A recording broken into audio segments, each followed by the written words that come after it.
Nous allons entrer dans le message de la parole du Seigneur. Donc, je vous demande de m'accompagner dans la prière, de m'accompagner pour la prière. Tendre Père céleste, adorable Père, nous nous présentons devant toi. Seigneur, c'est le moment de t'écouter, Seigneur. C'est le moment de rester en silence à tes pieds. Nous te demandons, Seigneur, de parler, Seigneur, d'envoyer ta parole, de nous envoyer ta parole. Nous te demandons, Seigneur, par le moyen de ta parole, de nous édifier en ce matin.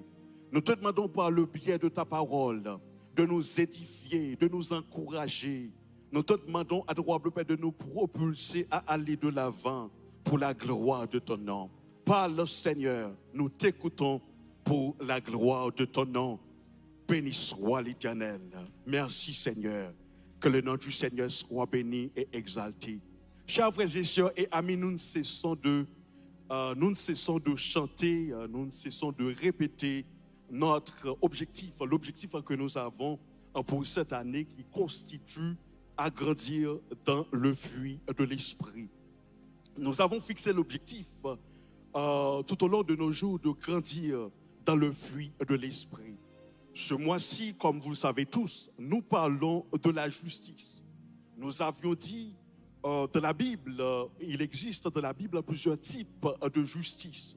Nous avions vu déjà la justice de Dieu, nous avions vu la justice du cœur, la justice des hommes, la justice de la loi, la justice des croyants, la justice de Jésus-Christ. Nous avions vu aussi, chers frères et sœurs et amis, nous avions dit, quand nous menons une vie juste, nous ressemblons à notre Père. Nous avions dit, quand vous menez une vie juste, vous allez ressembler à votre Père. Vous n'allez pas ressembler à votre Père. Nous n'allons pas ressembler à notre Père physiquement, puisque notre Père, il n'a pas de corps, il vit dans un monde spirituel. Nous, les croyants, nous, ses enfants, sommes son corps. Nous sommes le corps du Seigneur. Quand nous menons une vie juste, comment nous allons ressembler à notre Père? C'est quand, chers frères et sœurs et amis, nous avons de bonnes volontés à l'égard de quelqu'un d'autre. Nous avons de bons sentiments à l'égard de quelqu'un d'autre. C'est quand nous venons à la rescousse de quelqu'un qui a besoin de nous, les démunis, les pauvres. Quand nous faisons ce qui est bien, donc nous ressemblons à notre Père. Quand nous menons une vie juste, non seulement nous ressemblons à notre Père, chers frères et sœurs et amis, mais aussi nous devenons agréables à notre Père. Non seulement agréables, notre prière devient plus efficace. Dimanche dernier, nous avions dit, chers frères et sœurs et amis, nous avions dit et nous vous avions montré comment développer la justice. Comment développer la justice. Nous avions dit, pour développer la justice, c'est une obligation de grandir, c'est une obligation de naître de nouveau. C'est une obligation de naître de nouveau. Non seulement vous avez besoin de naître de nouveau, mais vous avez besoin de désirer les choses de Dieu. Vous avez besoin de désirer la justice. Non seulement la justice, vous avez besoin de désirer la justice. Vous avez besoin d'apprendre la justice. En ce matin, chers frères et sœurs et amis, j'aimerais vous en donner trois autres. J'aimerais vous donner trois autres étapes qui vont vous permettre de développer la justice. Pour développer la justice, chers frères et sœurs et amis, non seulement vous devez vous réveiller à la justice, vous devez désirer la justice, pratiquer la justice. En ce matin, aujourd'hui, je vais vous dire que vous avez besoin d'écouter votre conscience. Vous avez besoin d'écouter votre conscience. C'est vraiment important c'est une obligation, c'est un impératif. Si vous allez développer la justice, marcher dans la justice, vous devez prêter attention à votre conscience. Je voudrais que vous sachiez, chers frères et sœurs et amis, tout comme votre âme, elle a ses facultés qui sont la pensée, les émotions, la volonté. De même, l'esprit, votre esprit, il a ses facultés. Il a ses facultés tout comme la communion, l'intuition, la conscience. La communion, cette faculté, elle nous permet d'être en communion avec l'Éternel. L'intuition, cette faculté, la faculté de l'intuition, quand Dieu a quelque chose de nous révéler, quand Dieu a des informations à nous communiquer, eh bien Dieu nous communique ces informations à travers notre intuition. Et puis notre conscience, c'est quand Dieu veut nous montrer quelque chose qui est bien, quelque chose qui est mal. Donc, il utilise notre conscience dans le but de nous parler. Amen. Notre conscience, il utilise notre conscience de nous parler. Chers frères et sœurs et amis, nous servons un Dieu juste. Que quelqu'un dise, nous servons un Dieu juste. Je sers un Dieu juste. Vous servez un Dieu juste. La Bible nous dit que Dieu a appelé Abraham. Il a appelé Abraham.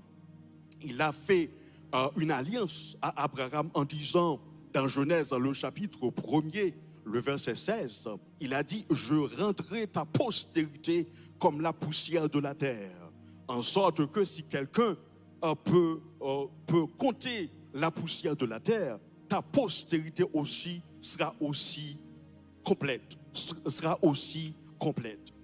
Dieu a appelé ta postérité, ta postérité aussi sera comptée. Dieu a appelé Abraham de la maison de son père.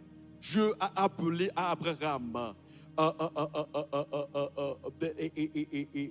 Dieu a appelé Abraham de sa nation afin de faire une alliance avec lui en vue de le bénir.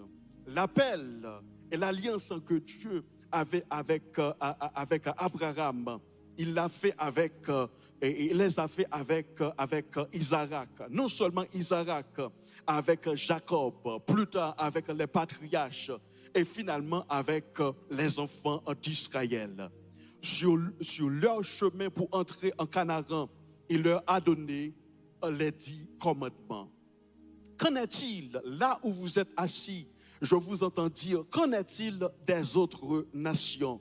Puisque tu dis, frère Jean-Scott, nous servons un Dieu juste. Qu'en est-il des autres nations? Dieu a donné à son peuple, à Abraham, ou du moins aux descendants d'Abraham, des lois, 10 commandements, afin qu'ils puissent marcher selon sa volonté. Qu'en est-il des autres nations? En ce matin, je voudrais que vous sachiez ce qu'étaient les 10 commandements pour les enfants d'Israël. C'est ce qui était la conscience pour les autres nations. Amen. Ce qu'étaient les 10 commandements pour les enfants d'Israël, c'est ce qu'était la conscience pour les autres nations. Apôtre Paul, dans cette optique, apôtre Paul a dit, quand les païens qui n'ont point la loi, dans Romains le chapitre 2, le verset 12, il a dit, quand les païens qui n'ont point la loi font naturellement ce que prescrit la loi, ils sont eux qui n'ont point la loi, une loi pour eux-mêmes. Ils montrent que l'œuvre de la loi est écrite dans leur cœur, leur conscience, en rendant témoignage et leur pensée s'accusant ou se défendant tour à tour. Quand ceux qui n'ont pas eu les 10 commandements font ce que prescrit les 10 commandements, eh bien cela devient pour eux, devenait pour eux une loi. Par exemple, dans les 10 commandements, la loi mosaïque dit il ne faut pas voler. La loi mosaïque dit il ne faut pas tuer. La loi mosaïque dit il ne faut pas adorer les faux dieux. Quand les nations païennes, à cause de leur conscience, quand les nations païennes écoutent leur conscience, quand elles font quand elles font ce qui est dans la volonté du Seigneur, cela représente pour eux une loi. Apôtre Paul, pour résoudre un différend parmi les croyants de l'Église primitive, à savoir s'ils devaient manger de la viande sacrifiée aux idoles ou pas, il leur a dit que chacun fasse selon qu'il a résolu dans son cœur. Que chacun fasse selon ce qu'il a résolu dans son cœur. 2 Corinthiens, le chapitre 9, le verset 7. Chers frères et sœurs et amis, il n'y a pas de plus grand tribunal que notre cœur. Il n'y a pas de plus grand tribunal que mon cœur. Il n'y a pas de plus grand tribunal que ton cœur. Après Dieu, notre Père, il n'y a pas de plus grand juge que notre conscience. Dieu nous parle. Quand notre conscience parle, c'est Dieu qui parle à travers notre conscience. Quand notre conscience nous dit ce que nous venons de faire, c'est mal, eh bien c'est mal. Quand notre conscience nous reproche, nous exhorte, c'est Dieu qui exhorte à travers notre conscience. Donc pour développer la justice, il est un impératif de prêter attention. Il est un impératif de prêter attention à notre conscience. Ils sont des gens qui ont du mal à prêter attention à leur conscience. Ils sont des gens qui ont du mal à s'excuser, à dire « Pardonne-moi, je suis désolé ». Hier soir, en méditant sur ce point, je réalise que c'est un problème. Si tu as du mal à dire « Pardonne-moi », si tu as du mal à dire « Je m'excuse », ce n'était pas ma faute. Je n'avais pas l'intention de te blesser, de t'insulter. Je te demande de me pardonner.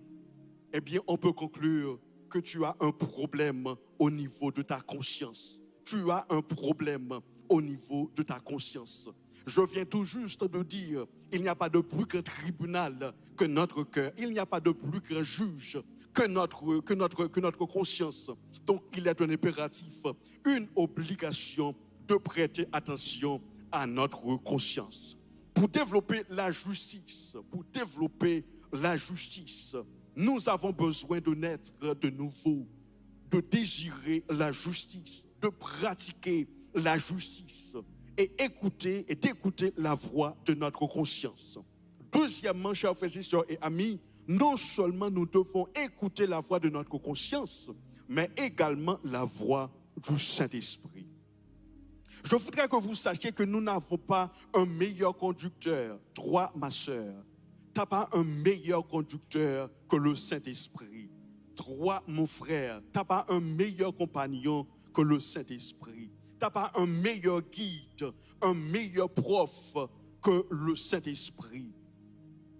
Jésus a payé le prix de notre rédemption sur le bois du calvaire. Son sang a versé dans le but de payer notre rançon. Mais celui qui nous a ressuscités, c'est le Saint-Esprit. Amen. Celui qui t'a ressuscité, c'est le Saint-Esprit. Amen. Celui qui nous a ressuscités de la mort spirituelle, c'est le Saint-Esprit. Donc, il est très important d'écouter à la voix du Saint-Esprit. Jésus a dit, je ne puis rien faire. Dans Jean, le chapitre 5, le verset 30, Jésus dit, je ne puis rien faire de moi-même. Je ne puis rien faire de moi-même. Selon que j'entends, je juge. C'est selon que j'entends, je juge. Et mon jugement est juste parce que je ne cherche pas ma volonté. Notre Seigneur Jésus-Christ a déclaré qu'il ne peut rien faire de par lui-même. En ce matin, si vous comptez agir de par vous-même, vous allez subir des échecs. Si notre Seigneur, notre Sauveur a pu déclarer qu'il ne pouvait rien faire de lui-même, eh bien, c'est de même pour nous autres. Nous ne pouvons rien faire. Nous ne pouvons rien faire de par nous-mêmes. Amen. Nous ne pouvons rien faire de par nous-mêmes. Notre Seigneur Jésus-Christ a pu vivre, a pu mener une vie de justice tout en s'appuyant sur le Saint-Esprit. Il a pu marcher dans la justice, développer la justice tout en s'appuyant sur le Saint-Esprit. En ce matin, si c'est votre désir, si vous êtes convaincu, vous êtes appelé à mener une vie de justice, si vous êtes convaincu que vous n'êtes pas appelé à mener ce genre de vie que vous aviez, que vous meniez quand vous étiez dans le monde, donc vous devez vous appuyer sur le Saint-Esprit. Ses jugements étaient justes parce qu'il avait appris à écouter. Ses jugements, quand il parle, ses décisions étaient justes. Pourquoi? C'est parce qu'il avait l'habitude d'écouter à la voix du Saint-Esprit. Ce que nous est, chers frères et sœurs et amis, un téléphone portable pour communiquer à quelqu'un qui vit dans un autre endroit, c'est ce qu'est pour nous le Saint-Esprit. Le Saint-Esprit nous fait entendre les battements du cœur de notre papa. Le Saint-Esprit nous fait connaître le contenu du cœur de notre papa. Nous ne pouvons pas marcher dans le surnaturel. Parler de la justice, c'est parler du surnaturel. Parler de la justice, c'est une vertu divine. C'est pour cette raison, au début, nous avions dit, pour marcher dans la justice, la condition sine qua non, il faut naître de nouveau. Il faut naître de nouveau. Le Saint-Esprit doit insuffler sur vous la vie afin de pouvoir marcher dans la justice. Ça, c'est la première condition. Donc, chers frères et sœurs et amis, comme je vous disais tantôt, nous devons nous appuyer sur le Saint-Esprit. Amen. Jésus-Christ disait que ses décisions étaient justes parce que ses oreilles écoutaient constamment la voix du Père, à travers le Saint-Esprit. Avant de laisser la terre, il nous a légué le Saint-Esprit. Jésus dit dans Jean le chapitre 7, les versets 7 et 8, « Cependant, je vous dis la vérité, il vous est avantageux que je m'en aille, car si je ne m'en vais pas, le Consolateur ne viendra pas vers vous. Mais si je m'en vais, je vous l'enverrai. Si je m'en vais, je vous l'enverrai. Et quand il sera venu, il convaincra le monde en ce qui concerne le péché. Amen. Il convaincra le monde en ce qui concerne le péché, non seulement le péché, la justice et le jugement. Donc, le rôle du Saint-Esprit, c'est de nous convaincre de la justice. Le rôle du Saint-Esprit, il nous pointe du doigt ce qui est juste. Il nous pointe du doigt, il nous montre comment marcher dans la justice. Le rôle du Saint-Esprit, c'est de nous faire ressembler à notre Père. Le rôle du Saint-Esprit, c'est de nous faire respirer comme notre Père. C'est de nous faire marcher dans la justice. Chers frères et sœurs et amis, qu'on s'appuie sur le Saint-Esprit. C'est le Saint-Esprit qui convainc de la justice. Il est un bon compagnon. Il est un bon compagnon. Nous ne pouvons pas dire le contraire. Le Saint-Esprit, il est un bon compagnon. Il n'y a pas comme lui. Lui seul peut nous révéler ce qui est caché dans notre Père. L'apôtre Paul l'a si bien dit. Le Saint-Esprit, il nous révèle les choses cachées en notre Dieu. Le Saint-Esprit nous révèle les choses que nos yeux n'ont jamais vues, les choses que nos oreilles n'ont jamais entendues, les choses qui ne sont point montées au cœur. Combien c'est nécessaire de nous faire avec le Saint-Esprit, de marcher en intimité avec le Saint-Esprit, de nous appuyer sur le Saint-Esprit. Aujourd'hui, comme je disais tantôt, j'ai pour vous 3 étapes. La première étape pour marcher ou bien pour développer la justice, c'est avoir une conscience. Une conscience, c'est écouter, nous devons écouter notre conscience pour marcher ou bien pour développer la justice. La deuxième étape pour développer la justice, il faut écouter la voix du Saint-Esprit. Que quelqu'un dise, il faut écouter la voix du Saint-Esprit. Écouter la voix du Saint-Esprit nous permettra de développer la justice. Amen. Donc, finalement, pour terminer, troisièmement, il faut chercher à comprendre. Il faut chercher à comprendre. Être juste, chers frères et sœurs et amis, c'est être en quête toujours de la connaissance. C'est être en quête toujours de la connaissance. Tout comme le juste n'est pas appelé à mener une vie de péché, il n'est pas non plus appelé à mener une vie d'ignorance. Une vie d'ignorance est une vie d'erreur. Une vie d'ignorance est une vie de catastrophe. C'est une vie d'éternel retour.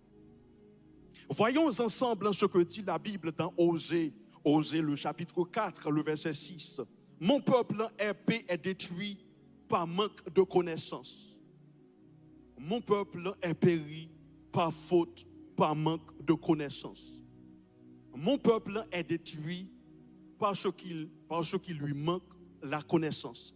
Si on inverse le sens de la phrase, nous dirions le peuple du Seigneur vit par la connaissance. Le peuple du Seigneur vit par la connaissance. Le peuple du Seigneur n'est pas détruit par Satan le diable, puisque notre papa, lui, il est en mesure de nous garder.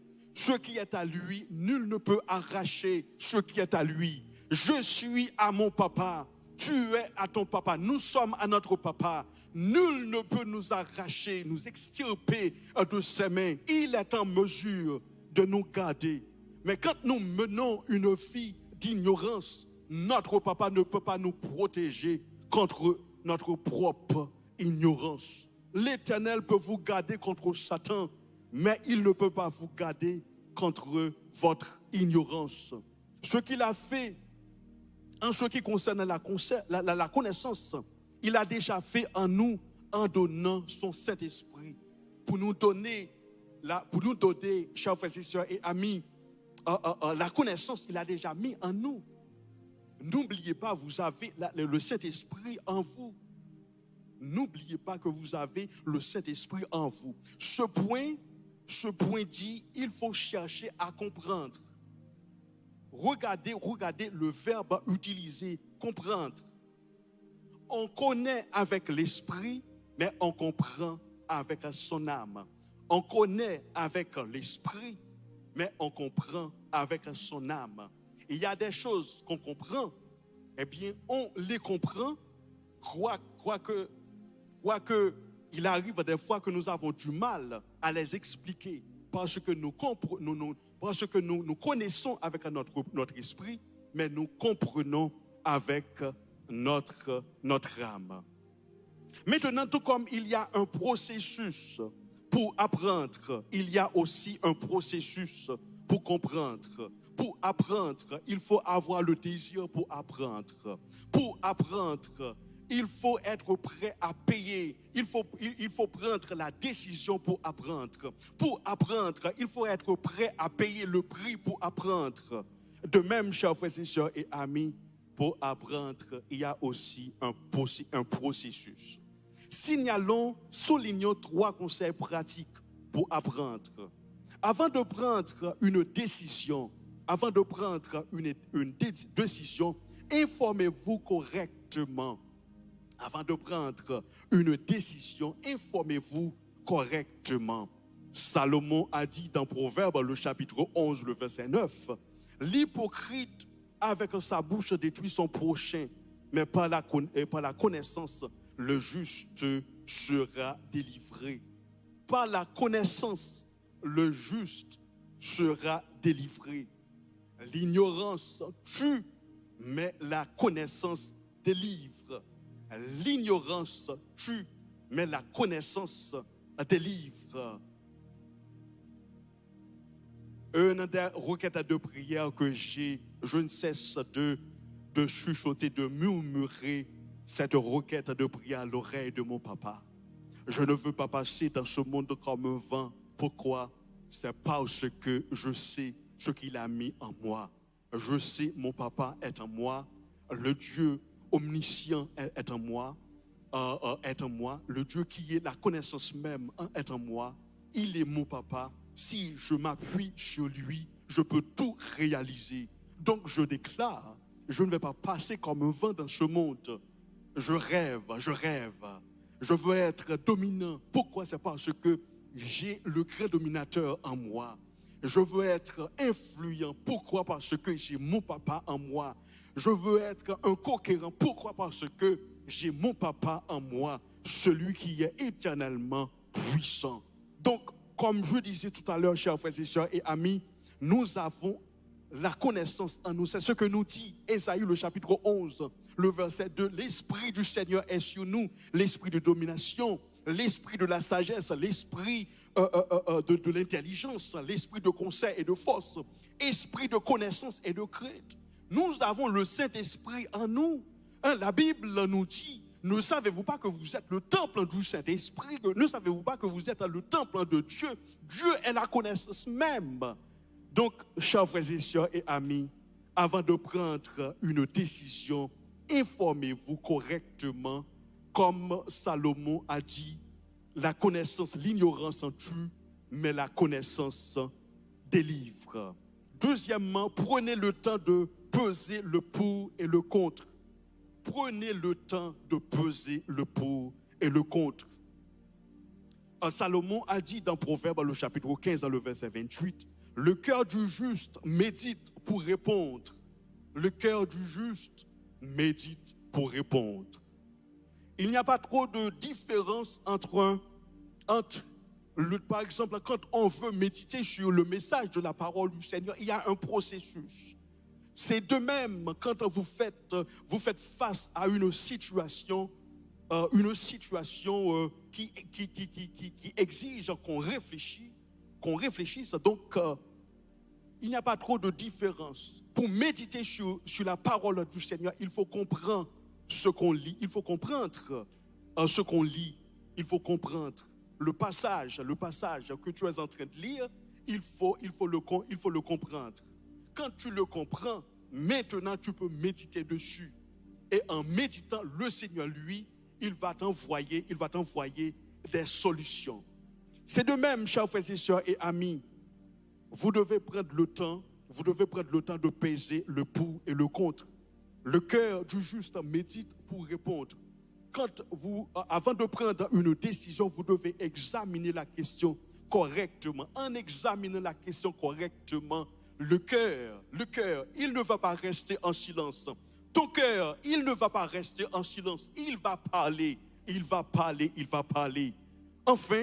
Enfin, vous devez vérifier la motivation de votre cœur en la matière.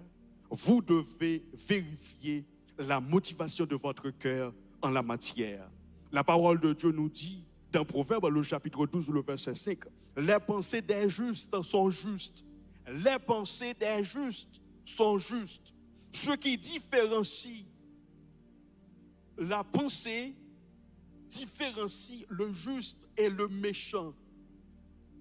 La pensée, si ta pensée n'est pas juste, eh bien, on peut déterminer que tu es un méchant.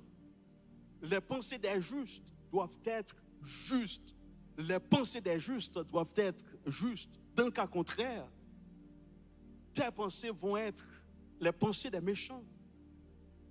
Les pensées des justes sont justes, mais les conseils des méchants sont trompeuses.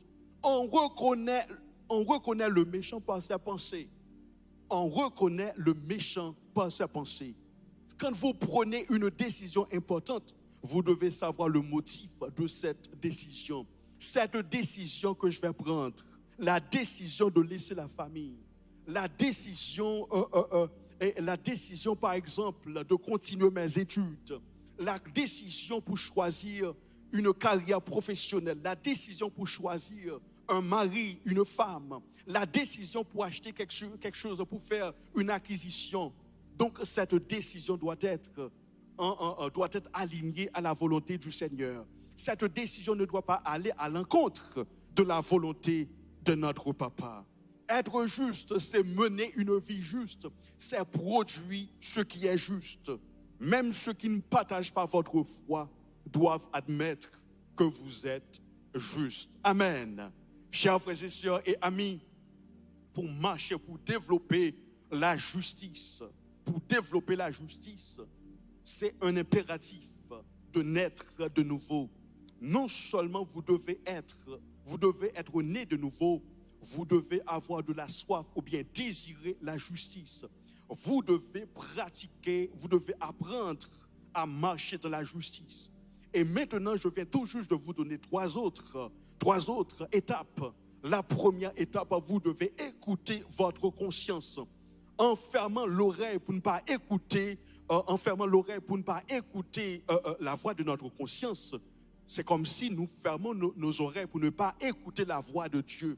La première étape, nous devons écouter notre conscience. La deuxième étape, pour développer la justice, il faut écouter la voix du Saint-Esprit. Il faut écouter la voix du Saint-Esprit. Et en dernier lieu, il faut apprendre, il faut chercher à comprendre. Pour terminer, on raconte l'histoire d'un général. Un général d'une armée qui était vraiment puissante. Ce général, il était vraiment apprécié, vraiment aimé, vraiment respecté par son peuple. Non seulement son peuple l'aimait, son peuple l'appréciait, mais ce général, il était juste. Il était juste. Comme vous le savez tous, chers frères et sœurs et amis, on ne peut pas plaire à tout le monde. On ne peut pas être aimé par tout le monde. Ce général, au sein même de son armée, eh bien, il y avait un soldat qui le détestait. Un soldat qui voulait à tout prix le renverser. Un soldat qui voulait à tout prix lui donner un coup d'état.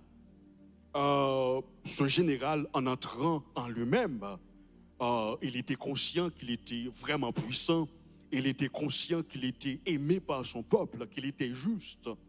En regardant le soldat qui voulait le renverser, il s'est dit en lui-même, c'est pas juste, je ne vais pas me rabaisser à son niveau.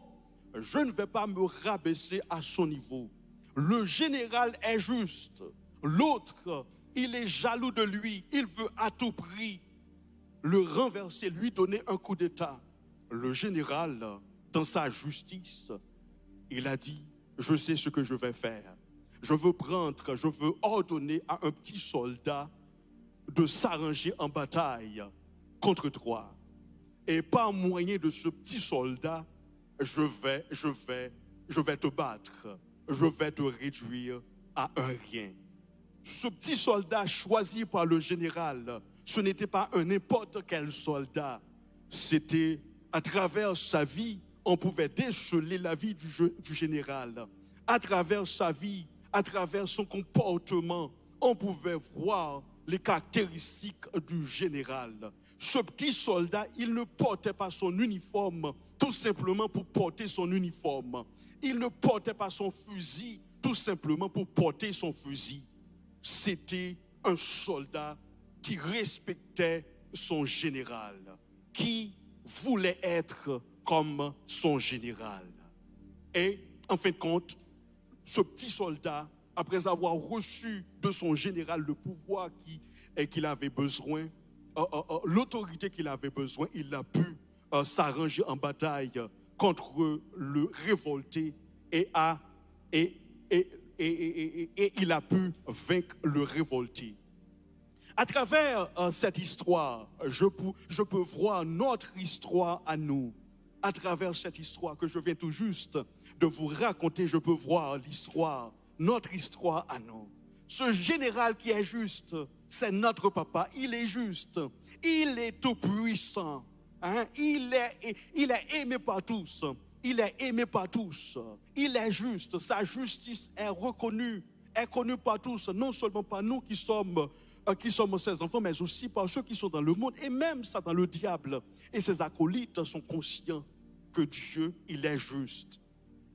Et le révolté, lui, c'est Satan le diable. C'est Satan le diable. Notre Père ne voulait pas se mettre à son niveau. Il a choisi un soldat plus faible que lui, et à travers ce soldat, il a pu le vaincre. Donc, chers frères et sœurs et amis, ce soldat, c'est nous. Ce soldat faible, c'est nous. Quand nous marchons dans la justice, quoique nous sommes justes, mais nous pouvons faire des choses avec notre papa. Quoique nous sommes justes, le psaume 103, le psaume 103 nous dit, l'homme, ses jours sont comme fleurs, et sont comme l'herbe, il fleurit comme la fleur des champs. Lorsque vent passe sur elle, elle n'est plus, et le lieu qu'elle occupait ne la reconnaît plus. Mais la bonté du Seigneur, quand vous marchez dans la justice, ceux qui sont aveugles voient un simple homme, mais ceux qui ont des yeux spirituels ne voient pas tout simplement un simple homme. Ceux qui sont spirituels, ils voient un homme extraordinaire. Et ceux qui sont aveugles, quand tu parles, eh bien, ils entendent seulement ta voix. Mais ceux qui sont spirituels, ils n'entendent pas tout simplement ta voix. Ils entendent la voix de l'Éternel à travers ta voix. Quand tu parles, tu ne parles pas tout seul. Quand tu es debout devant tes ennemis, tu n'es pas debout tout seul devant tes ennemis. Le Seigneur, lui, il t'accompagne, mais c'est quand tu mènes une vie de justice. Quand tu mènes, chers frères et sœurs, une vie de justice, tes paroles ont du poids. Quand tu mènes une vie de justice, tes paroles ont une poids. La Bible nous dit, et tu marcheras sur le lion et sur la pique.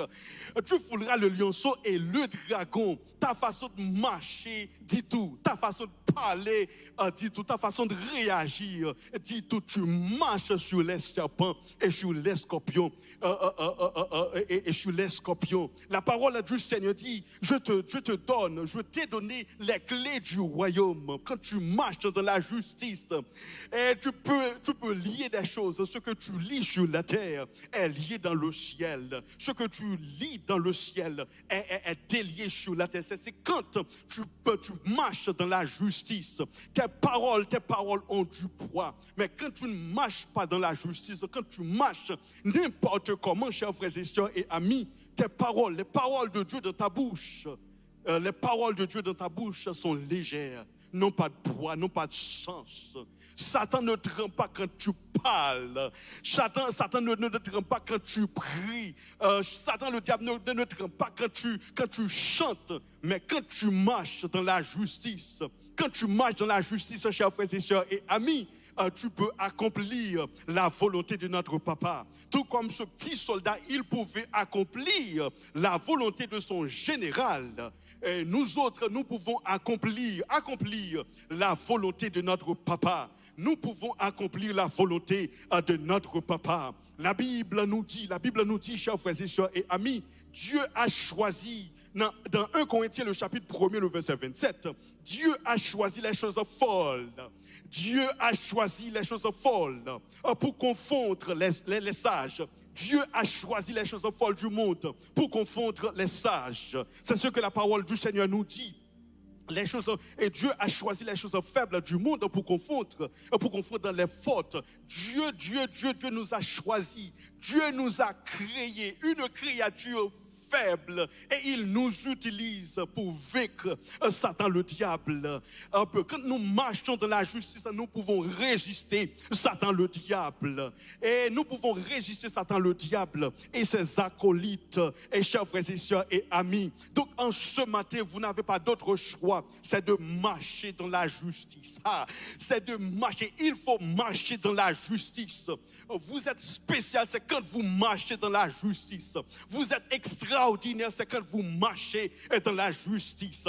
Vous êtes spécial, c'est quand vous marchez dans la justice. Vous êtes élevé, c'est quand vous marchez dans la justice. Ne vous contentez pas, n'attendez pas quand vous mourrez pour entrer dans l'éternité. Commencez à exercer l'éternité pendant que vous êtes sur la terre. Commencez à marcher comme un enfant du Tout-Puissant. Commencez à représenter notre Seigneur pendant que vous êtes sur la terre. Que le nom du Seigneur soit béni et exalté. Acclamez le Seigneur. Moi, je détermine. Je veux aller jusqu'au bout. Je veux lutter pour marcher dans la justice. La parole du Seigneur nous dit, le juste tombe 7 fois, il se révèle. Moi, je vais essayer à tout prix de marcher dans la justice. Et en plus, je ne vais pas essayer avec moi-même. Je vais essayer avec le Tout-Puissant. Je vais essayer avec le Saint-Esprit qui s'installe en moi. Donc nous déclarons que nous pouvons marcher dans la justice, nous pouvons conquérir des choses. Quand nous marchons dans la justice, nous pouvons faire trembler Satan, le diable. Oh non, oh là là. Et vous vous rappelez l'histoire de David, et qui se présentait devant Goliath. Goliath était armé d'épée, était armé de flèches, de lances. Mais David qui marche dans la justice, et disait, tu marches contre moi avec l'épée, javelot et la lance, mais moi, je marche contre toi au nom de l'Éternel. Je marche contre toi au nom de l'Éternel. Quand tu marches dans la justice, tu marches au nom de l'Éternel. Quand tu marches dans la justice, tu marches au nom de l'Éternel. Que le nom du Seigneur soit béni. Donc ce matin, je vous encourage à marcher dans la justice pour la gloire de notre Père. Que le nom du Seigneur soit béni, qu'on acclame le nom de notre Seigneur, qu'on exalte le nom de notre Père. Merci Seigneur. Merci Seigneur, merci Seigneur, que le nom du Seigneur soit béni, que le nom du Seigneur soit exalté. Le Seigneur me donne sa justice. Le Seigneur nous donne sa justice. Le Seigneur nous donne sa justice. Le Seigneur déclare que je suis juste. Le Seigneur déclare que je suis juste. Le Seigneur déclare que je suis juste. Que le nom du Seigneur soit béni et exalté. J'ai la force du Seigneur en moi pour faire sa volonté. J'ai la force de l'Éternel en moi pour faire sa volonté. J'ai la force de l'Éternel, la capacité de l'Éternel pour faire sa volonté, pour marcher comme un homme accompli.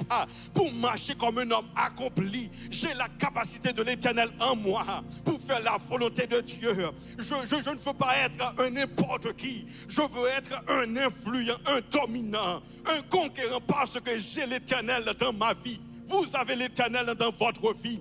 Tendre Père Céleste, que ton nom soit béni et exalté. Que ton nom soit magnifié. Nous te prions ainsi. Au nom de ton Fils en Jésus-Christ, qui vit et qui règne au siècle des siècles. Amen, amen. Merci Seigneur, que le nom du Seigneur soit béni. Que le nom du Seigneur soit exalté. Nous remercions le Seigneur pour le message de sa parole. Béni soit l'Éternel. Si vous êtes avec nous en ce matin si vous êtes avec nous par le biais, si vous êtes avec nous dans notre campus, dans nos campus Bois-Vernat, Delma, Cap-Haïtien, Boston, New York, Boston, New York, et nos centres de prière. Donc, si vous ne connaissez pas Jésus-Christ, donc l'opportunité vous est offerte pour accepter Jésus-Christ. Ne vous retirez pas sans accepter Jésus-Christ. Ce temps, il est à vous. C'est le moment de vous remettre au Seigneur Jésus-Christ. C'est le moment de vous remettre au Seigneur Jésus-Christ. Vous qui êtes avec nous par le biais de notre campus YouTube, Facebook, donc nous vous demandons de cliquer sur le premier lien en dessous la page et remplissez le formulaire pour nous. Si vous aimeriez donner votre vie au Seigneur, si vous aimeriez retourner à votre place, si vous étiez dans le pâturage, tu l'as laissé. Maintenant, c'est le moment de retourner. Si vous voulez être plongé dans les eaux du baptême, donc c'est le moment. Si vous choisissez ce ministère comme votre ministère, si vous voulez être membre de ce ministère, donc nous vous demandons de remplir ce formulaire pour nous, pour la gloire de notre Père. Et aussi, vous pouvez, si vous êtes en Haïti, vous pouvez nous envoyer un texto dans ce numéro de WhatsApp qui est 49 06 23 23. 49 06 23 23. Et aussi, vous pouvez nous envoyer un SMS dans ce numéro qui est le 786 536 85 66. 786 536 85 66. Entre-temps, nous aimerions vous donner un petit temps pour remplir ce formulaire, après quoi nous allons retourner pour prier. Nous allons prier avec vous, vous qui voulez choisir, profiter de cet instant pour remettre votre vie au Seigneur. Merci Seigneur, merci Seigneur. Que le nom du Seigneur soit béni, que le nom du Seigneur soit exalté. Il y a un cantique qui dit, tu peux naître de nouveau, tu peux tout recommencer, balayer ta vie passée et repartir à zéro. Je ne vais pas le chanter, mais les mots disent, tu peux naître de nouveau, tu peux tout recommencer, balayer ta vie passée et repartir à zéro. Que le nom du Seigneur soit béni et exalté, que le nom du Seigneur soit magnifié. Si vous êtes dans nos campus, Bois-Vernadelle, Cap-Haïtien, donc nous vous demandons de passer par le devant. Nous vous demandons de passer par le devant. Donc je vais prier par la suite. Vous allez, si vous n'êtes pas terminé de remplir ce formulaire, donc tout de suite après la prière, vous allez pouvoir remplir ce formulaire. Si vous avez des questions, donc les responsables de nos campus, ils pourront vous fournir de plus amples informations si vous avez des questions ayant rapport à notre ministère. Merci Seigneur, merci Seigneur. Au nom de Jésus-Christ de Nazareth, nous allons prier avec vous, vous qui prenez la décision d'accepter Jésus-Christ, la décision de remettre votre vie au Seigneur, la décision de retourner au bercail, la décision pour plonger dans les eaux du baptême. Donc je vais prier pour vous et je vous demande tout simplement de répéter avec moi pour la gloire de notre Père. Tendre Père céleste, en ce matin, je te bénis, je te remercie de tout mon cœur. Merci Seigneur de m'avoir parlé par le biais de ta parole. Je suis conscient de mon état, je suis un pécheur. Et Seigneur, pour mon état, il y a un remède. Et ce remède n'est autre que Jésus-Christ de Nazareth. En ce matin, Seigneur, je veux prendre le Seigneur Jésus-Christ comme mon sauveur, mon Seigneur, mon Rédempteur. Je te demande, tendre Père céleste, d'écrire mon nom dans le livre de la vie. Je te demande de me sceller, je te demande de me remplir pour la gloire de ton nom, au nom de Jésus-Christ de Nazareth. Qu'on acclame le Seigneur. Je vous dis bienvenue, bienvenue dans la grande famille de Jésus-Christ, de la grande famille de Jésus.